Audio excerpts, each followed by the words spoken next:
how you track the enemy jungler and how you stop the aggression. I think that's the interesting part of the league. Because if you look at players like Santorin, he will always like try to stop your aggression, and he will always be aggressive. So that's really, really good.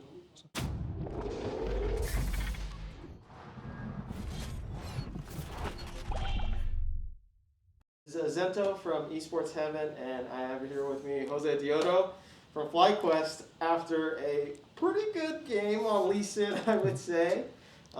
You had a gank top, and Dignitas seemed to have kind of read your gank, which was weird. You jumped through the pit, and then you ended up, going to use the blast cone. Just walk me through that play and maybe kind of what went wrong or what you guys were talking about in comms. Yeah, I mean, first of all, I think they never read the gank, but Oriana was moving top that we see him because he hit the blast cone, and we kind of knew. But I saw a window that I thought we could one-shot, but it was actually bad. So I think it was more like, they adapt well, obviously, because they kill me.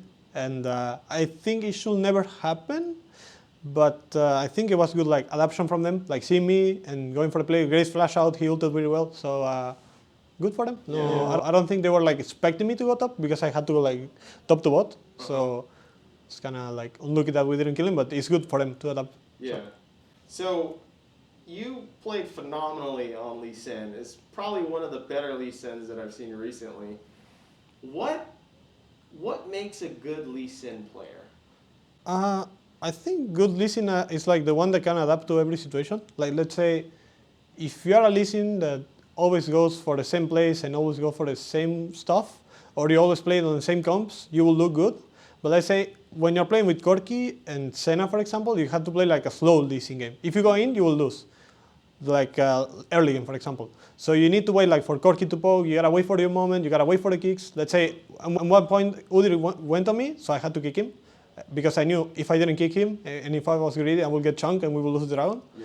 So you have to know how to adapt to your team. I think that's what makes Lee Sin good. And there's games that you need to be the engage, for example, and there's games that you need to be like the pillar. So I think good Lee Sins know what they need to do in every game. So that's the difference. He's a very flexible champion too. Yeah. Right? Yeah. So I noticed one thing about the LCS currently right now is Jarvan is being banned a lot, but at the same time, Lee Sin kind of can do the same action, which was you jumping over the wall. Is that the big reason why Jarvan is being banned? No, Jarvan ban is more like, first I think River is really good with Jarvan, for example. So we didn't want to play against him with Jarvan because he's really good. And also the champions that are playing in bot lane, that is Jinx, Aphelios, when there is no Thresh, even with Thresh, it's annoying to play against because if you don't have flash, Jarvan will just ulti and you're dead. So he gets like free timers and it's annoying to play in drafts as well, because you cannot counter really Jarvan. Like you can go heck at him maybe, but it's not like real counters. So he played Udyr this game, and we're seeing Udyr come back for some reason. Is it just because of Chemtech? I think it's more likely by the use of jungle. Like some games you don't need to be like the playmaker like Viego, Xin Sao. You don't need to be that one. You kind of need to be like a bot that just stuns and tanks damage. So whoever is playing like Udyr, like just you need to farm, scale, and maybe try to get camps in advantage, and that's all you can do. Because let's say when you play Lee Sin Udyr, there is no interaction in the matchup. You can avoid him all the time, so he cannot really go on you. So it's like you're playing more for the team than for yourself. So it's same as Jarvan, but a tank. That's it. So this split, I think, is some of the most aggressive junglers I've ever seen in the LCS. Yourself, you have River, you have Closer, you have all these junglers that are just very aggressive. Inspired is even aggressive. So why is that? Why do you think we're seeing more aggressive junglers or aggressive styles now? I think it's first the meta. It makes the jungler look more aggressive, because if you look last year, it was Diana meta, for example. So there was no like anything happening in the games. Like the junglers will like power farm with Udyr, Hecarim, and Diana, and they were like AFK all the games. So now that you see like Lee Sin, Xin Sao, Viego, some games, Jarvan as well, it's like the interaction between junglers looks like more aggressive. So I think the important part is like how you track the enemy jungler and how you stop the aggression. I think that's the interesting part of the league. Because if you look at players like Santorin, he will always like try to stop your aggression, and he will always be aggressive. So that's really, really good.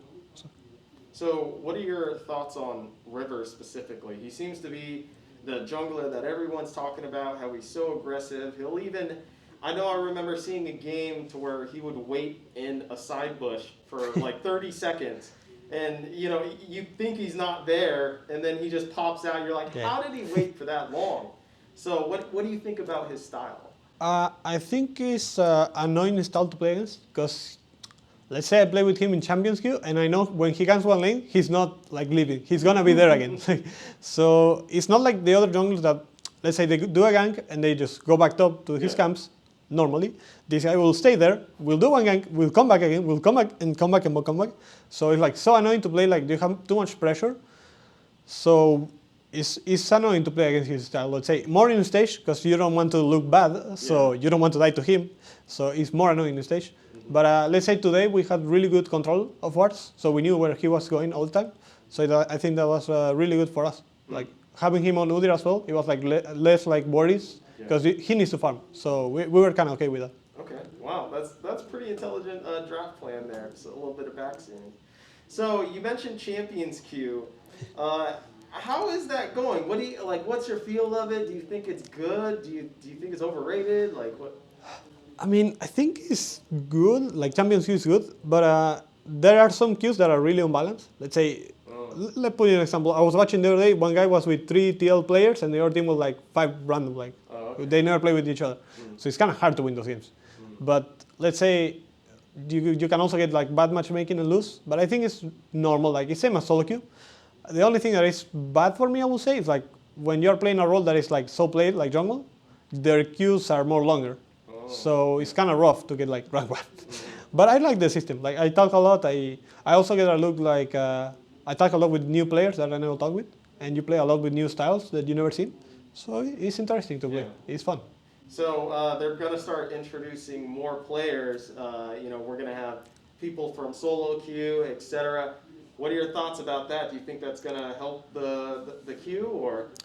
I think adding more players is kind of risky, depending on the players. I think if they are, let's say, general sniper, if you put him, I think that guy is good, for example, so you don't have to worry. But let's say they put like one guy that can only play like 5 champions. Not bad, let's say, because you're a rookie, for example. But then you put it against an LCS, and you ban like, he plays a matchup that he doesn't have counters, and it's kind of rough to play. So happens, but that's something that it will be kind of rough to look at, but I think it's normal because they are rookies, so you cannot get mad at them, so whatever. Okay, well, I mean, you are top 10, I think, on the Oracle's Elixir leaderboard. 12. On the Champions League, 12. Oh, okay. But I'm 5 LP from 10. Okay, cool. Well, I hope you're having fun with that. It's been a fun interview. This has been Azento from Esports Heaven and Josedeodo from FlyQuest. Thank you very much. Thank you.